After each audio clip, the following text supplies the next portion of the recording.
Hello everyone, welcome to this lecture number 2 of week 9 for this course Metrics and Analytics of Marketing. In this week we had been discussing about various metrics related to promotion management. For example, in the last class we have seen different aspects of price promotion. In today's class we will be specifically discussing three metrics. One is baseline sales, another one is incremental sales, and the third one is promotional lift. So, before delving into details of these metrics, let us try to understand what does each of these metrics refer to. By baseline sales, we try to refer to the minimum amount of sale that can be made by a brand or by a company even without having any kind of promotion. So, sales that is not attributable to any promotional initiatives can be captured under this metric called baseline sales. It basically isolates the incremental sales from the sales that is happening not because of any promotional events. Then next one is the incremental sales. By definition, if you understand baseline sales, incremental sales is nothing but total sale minus the baseline sales. So, in its meaning, incremental sales refer to the amount of sales that can be attributed to a specific set of marketing initiatives. And there is third metric which is called promotional lift. Promotional lift is the ratio between what is the incremental sales over baseline sales. So, it calculates the percentage of incremental sales over the baseline sales. So, let us dive more into each of these metric one by one with some examples. We will start with baseline sales. Baseline sales denotes the expected sales results excluding the marketing program under evaluation. So, basically total sales minus the sales that is attributable to any marketing initiative gives me the baseline sales. If I try to evaluate this, if I try to discuss this metric from a statistical standpoint, in case of a regression equation, there is a slope and there is an intercept in case of linear regression, right. So, the slope refers to the rate at which the independent variable makes a change in the dependent variable. On the other hand, the intercept has nothing to do with the rate of change, rather it refers to the minimum value that the dependent variable will contain even in absence of the independent variable. So, in a way I can make a similar kind of analogy in such a way that it is the minimum amount of sales that can be made by the company even in absence of any promotional events. Estimates of baseline sales establish a benchmark for evaluating the incremental sales generated by specific marketing activities. If we know what is our baseline sales, then we can easily attribute the amount of incremental sales made by the brand because of certain set of promotional initiatives that is in place. The baseline also helps isolate the incremental sales from the effects of other influences. See, sales of a company is dependent on multiple factors. Only one part of it is attributable to the promotional events. Otherwise, it depends on overall market, it depends on overall market trend, overall economy, then there can be seasonality. So, all these factors will play a role. Baseline sales helps isolating the incremental sales from the effects of other influences such as seasonality or the competitive promotions. Now, we will move to discuss the second metric, that is incremental sales. Incremental sales can be calculated as total sales less the baseline sales for any period of time. Remember that whenever we are calculating either baseline sales or incremental sale, it is specific to a given time frame. On the other hand, the third metric, that is the lift achieved by a marketing program, measures the incremental sales as a percentage of the baseline sales. So, we will look into the mathematical formula of each of these metric in the subsequent slide. The justification of marketing spending almost always involves estimating the incremental effect of the program under evaluation. In our first class itself, we said that today marketing managers are increasingly accountable for their expenditure, and this accountability has to be backed by the data. So, now you initiate any promotion, you incur some cost associated with the promotion. Now, the management will ask you a question, what is the return on this promotion? So, in absence of a clear understanding of what is our baseline sales and what is our incremental sales, we cannot answer these questions. So, that is why we need to isolate the total sales into multiple categories such as baseline sales and incremental sales. Because some of the marketing costs are often assumed to be fixed, right? One rarely sees the incremental sales attributed to these elements of mix, marketing mix, fine. So, that is where the justification of marketing spending always become challenging. Some of the costs are fixed even without having any promotional event, promotional initiative. You are going to incur the cost related to the salaries of the salespersons, you are going to pay cost, pay the rent for the office. So, all these things will be in place. So, now how do I attribute this cost to which particular aspect, which particular production, which particular product category? So, all these problems are very challenging, but if we can devise a mechanism through which we can isolate what is baseline sales, what is incremental sales, then in that case it becomes easier for a marketing managers to justify the cost incurred in the promotional events. Let us try to look into the purpose of this matrix. First purpose is to select the baseline of sales against which the incremental sales and the profit generated by the marketing activity can be assessed. A common problem in marketing is estimating the sales lift attributable to a specific campaign or a set of marketing activities, because many variables will be there in place. The variables may be related to the market, the variables may be related to the trend, the variables may be related to the product. So, it becomes extremely difficult to attribute the incremental sales to specific set of events. So, what can we do in order to solve this problem? We can either run some experiments with some control groups. It can be used to establish the baselines. Means, if we account for all the relevant and possible factors in place to identify what is their contribution in the total sales, then we can easily isolate what was our baseline sales. In lieu of such control groups, marketers often use historical sales adjusted for expected growth, taking care to control for the seasonal influences. So, control groups are very difficult to fetch out.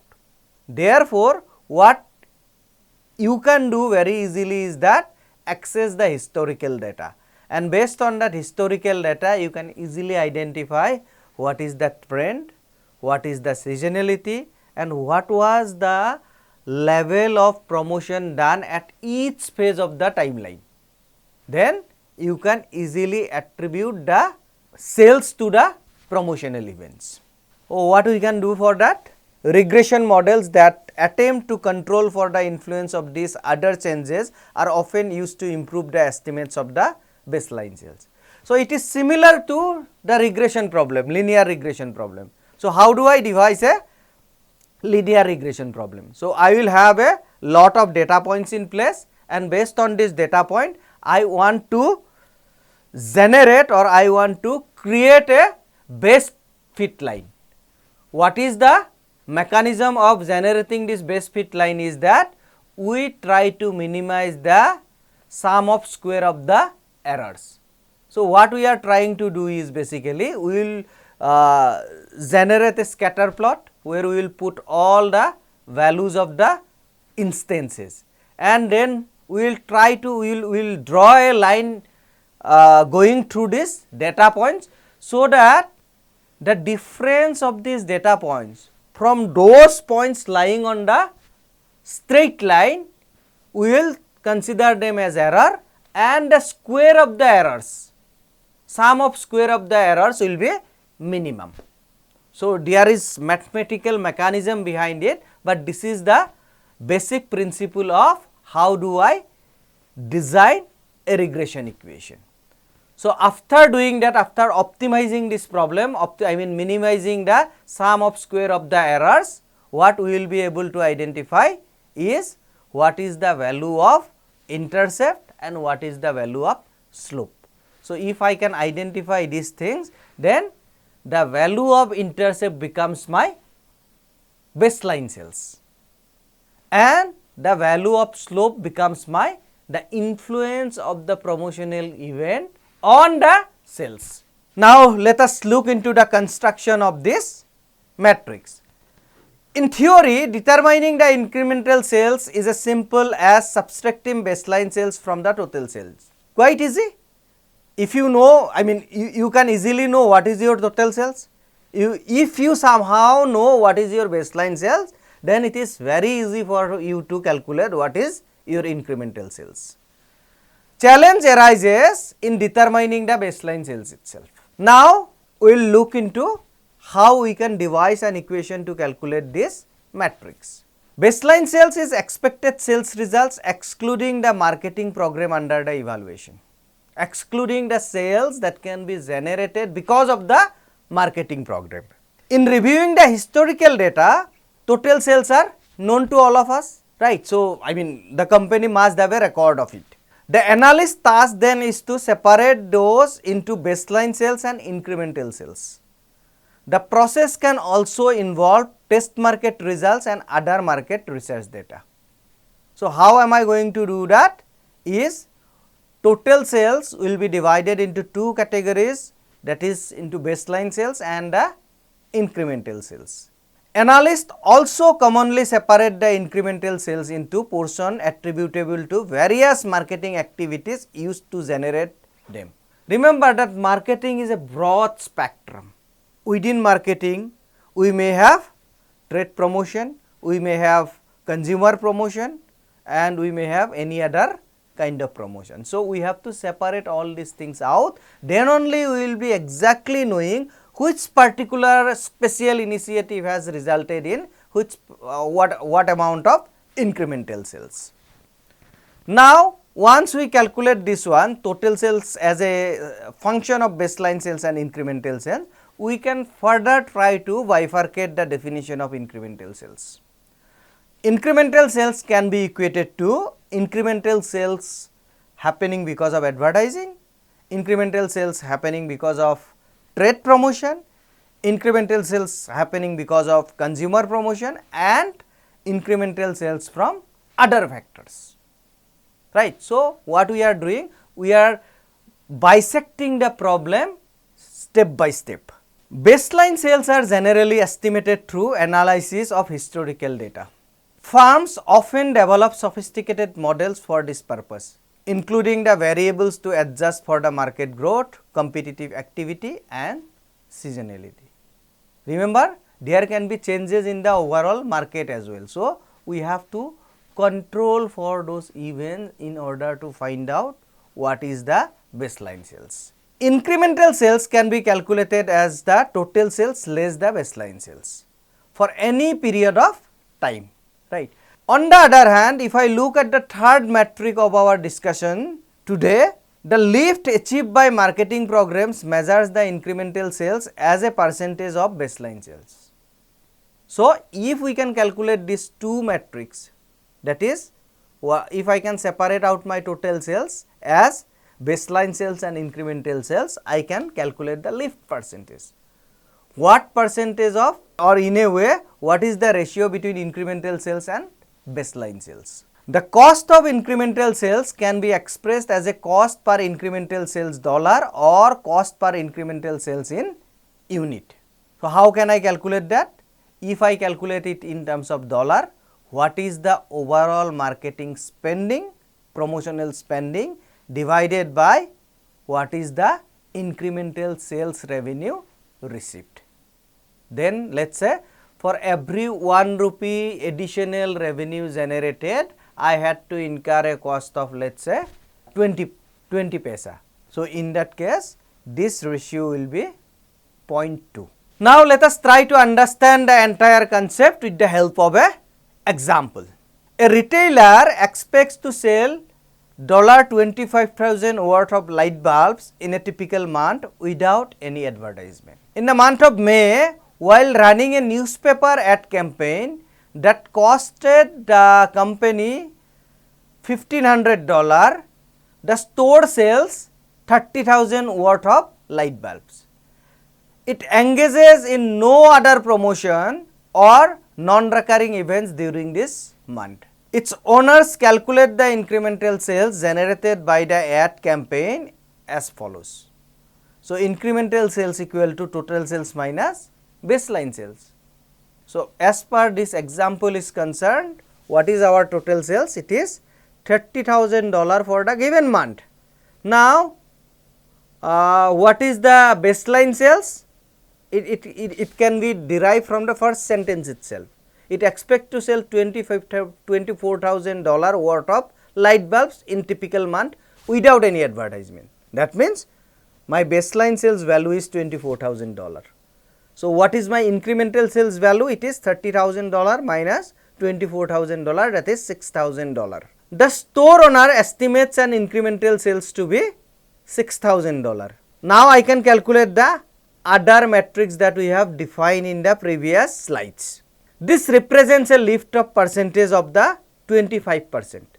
So, in absence of any advertisement, the sales would have been $24,000, but with the help of this advertisement, we are creating an incremental value of $6,000. So, the lift is $6,000 divided by $24,000, that is 25%. So, now the cost per incremental sales is, because we are generating an incremental revenue of $6,000, on the other hand, the cost of this promotional event, the cost of this campaign was $1,500. So, $1,500 divided by $6,000 gives us a value of 0.25. Therefore, cost of incremental sales is 0.25. Or in other way, what we can say is that for every 1 rupees revenue generated, we had to incur a cost of 0.25 rupees or dollar. Fine. The total sales can be analyzed or projected as a function of the baseline sales and lift. When estimating the combined marketing mix effect, one must be sure to determine whether lift is estimated through a multiplicative or an additive equation. So, I will see how we can devise an additive equation and how we can devise a multiplicative equation.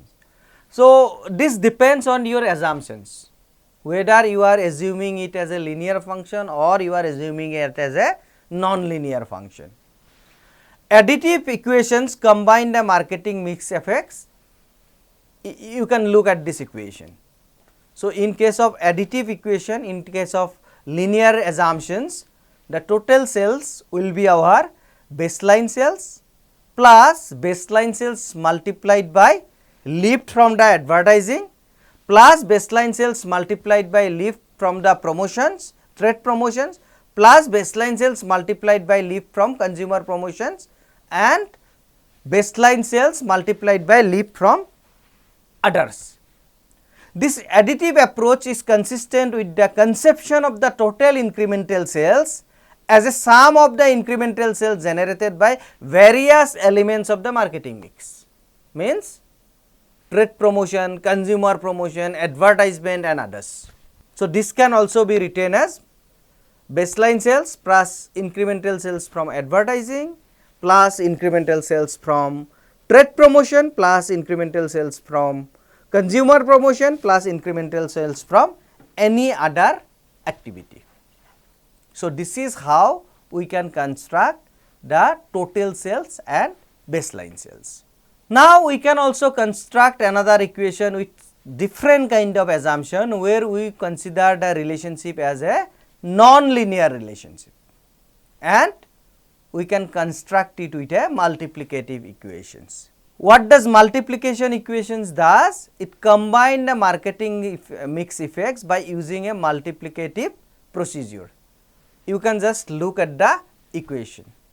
Total sales equal to baseline sales multiplied by 1 plus lift from advertisement multiplied by 1 plus lift from trade promotion multiplied by 1 plus lift from consumer promotion multiplied by 1 plus lift from other. So, what happens? The basic difference in terms of the mathematical equation between these two equations is that in case of additive approach, what we are going to do, let us say there is no expenditure involved in terms of advertisement, then in that case what is going to happen?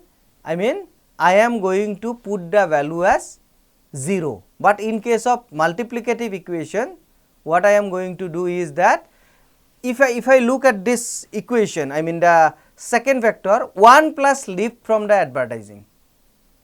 So, lift from advertising will remain constant, that is 1, it is not going to change anything. So, this value will become 1, overall value means it is not going to make any changes. But in case of additive, if something is not going to make any change, then that value has to be 0. But in case of multiplicative, if something is not going to make any change, means remains constant, then the constant value has to be 1.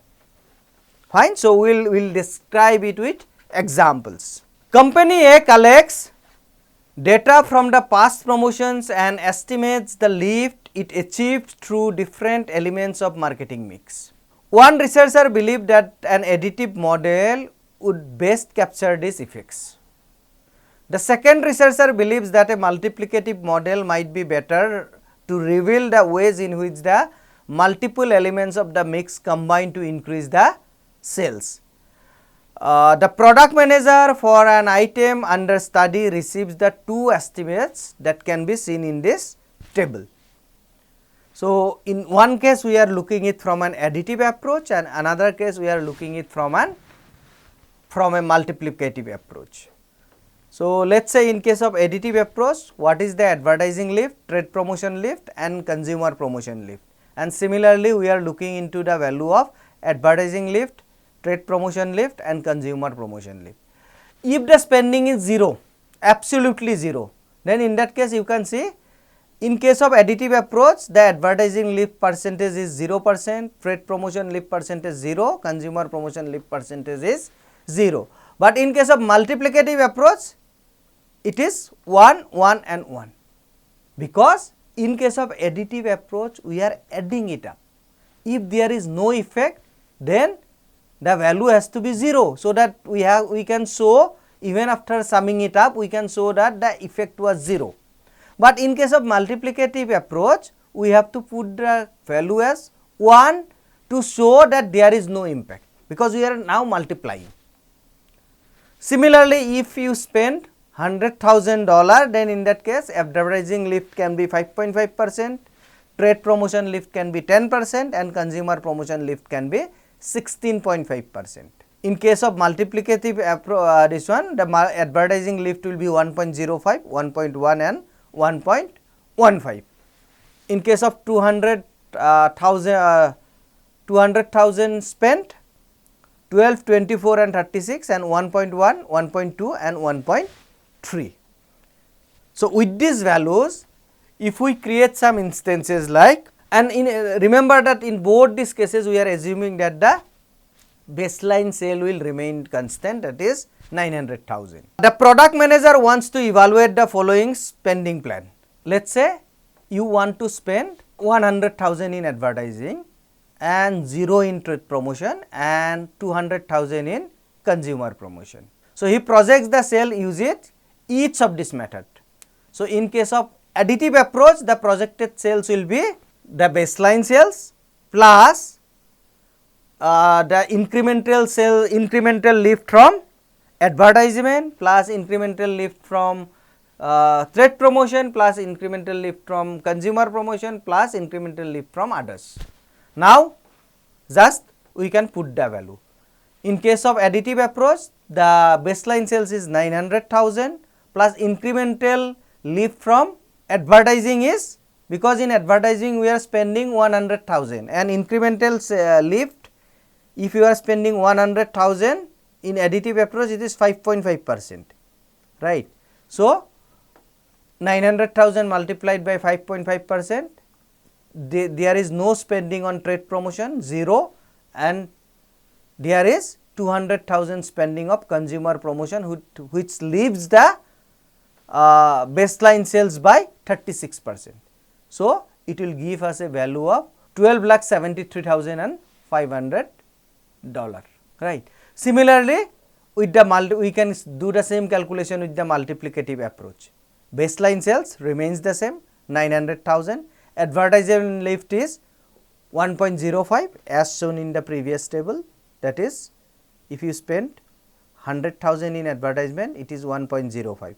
Similarly, 200,000 in consumer promotion, it gives us 1.3, right. So, it is 900,000 multiplied by 1.05, no change in case of trade promotion, but 1.3 factor in case of consumer promotion. So, it gives us a value of 12,28,500, right. So, there is a difference of overall projected sales in both the approach, because their assumptions are different. When historic sales have been separated into baseline and incremental components, it is relatively simple to determine whether a given promotion was profitable during the period under study or not.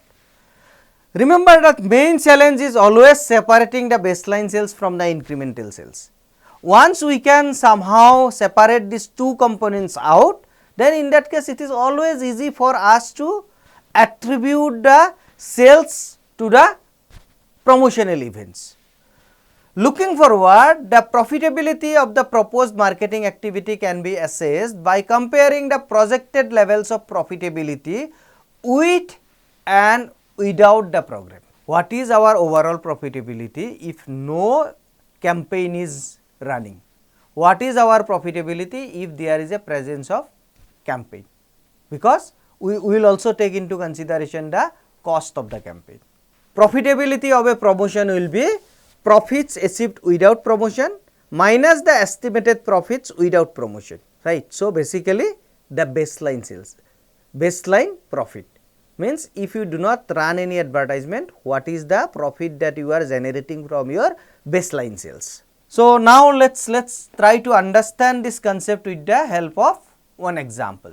A luggage manufacturer faces a difficult decision regarding whether to launch a new promotion. The firm's data show a major increase in product sales in the month of November and December, as you can see in the graph. So, there is a major shift from November to December in terms of total sales.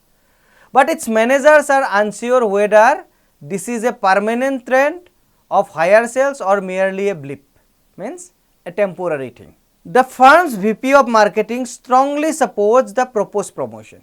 He argues that the increased volume can be expected to continue and that the firm's historic baseline is 26,028 units per month. Should be used as a level of sales that can be anticipated without the promotion. So, in absence of any promotion, you can expect only 26,028 units to be sold. In addition, the marketing VP argues that only the variable cost of each sale should be considered. After all, the fixed cost you are incurring anyways, irrespective of whether you execute any marketing campaign or not, you are going to incur the fixed cost, right. on this basis the relevant cost per unit subject to analysis should be $25.76. Right. Now let's look into another situation. The CEO hires a consultant who has a very different opinion altogether about this situation. In the consultant's view, the November-December sales increase was more than a blip. The market has grown and the strength of the firm's brand has grown with it. Consequently, a more appropriate estimate of the baseline sale will be 48,960. The consultant also points out that in the long term, no costs are fixed. Therefore, for purposes of analysis, fixed costs should be allocated to the cost of the product because the product must ultimately generate a return after such expenses as factory rent are being factored out. On this basis, the full cost of each unit will come at $34.7. Now look at these calculations from both the perspective. One is from the consultant perspective and one is from the vice president of marketing perspectives. So price of the product with promotion becomes $41.6 and without promotion it is $48, right. So you can see, because this is a factual matter, so there is no difference of opinion between these two. So price on promotion is 41.6 and price on baseline is $48. Now cost, because the costing is done with different approach. As per the consultant, the fixed cost has to be attributed to the product units. So as per that, the cost is $34.7 as per the consultant, but as per the VP marketing, the cost is $25.76. Then margin we can calculate, price minus cost gives us the margin value. So for each of these four situations, we can calculate the margin value. Then total sales, in case of promotion, if promotion is there, we are selling 75,174 units. But in absence of promotion, as per the consultant, we will be able to sell 48,960 units. That is the baseline sales as per the consultant. As per the VP marketing, the sales with promotion will remain the same, that is 75,174, but as per him the baseline sale is only 26,028 units. So we will calculate, put the values accordingly, then we can calculate the profit, means what is the overall revenue generated. Revenue generated is price multiplied by number of units sold minus your cost multiplied by number of units sold, or in a way what is the margin multiplied by your number of units sold gives you a profit. So we can calculate the profits for these four situations. Now profitability of the promotion, if you see, as per the consultant, it is on negative side, because with promotion you are generating a profit of $518,701, but with baseline without the advertisement you are generating profit of $6,51,168. So the profit is with promotion as per the consultant is negative, but as per the VP marketing it is positive. With promotion you are generating a profit of $11,90,756 and without promotion you are generating a profit of only $5,78,863. The marketing VP and the consultant make very different projections of the profitability of the promotion. So again the choice of the baseline matters. So what is the baseline value that you are considering matters a lot when you are calculating the overall profitability from a marketing campaign, right. With this example, I conclude today's class. I expect to see you in the next class. Thank you.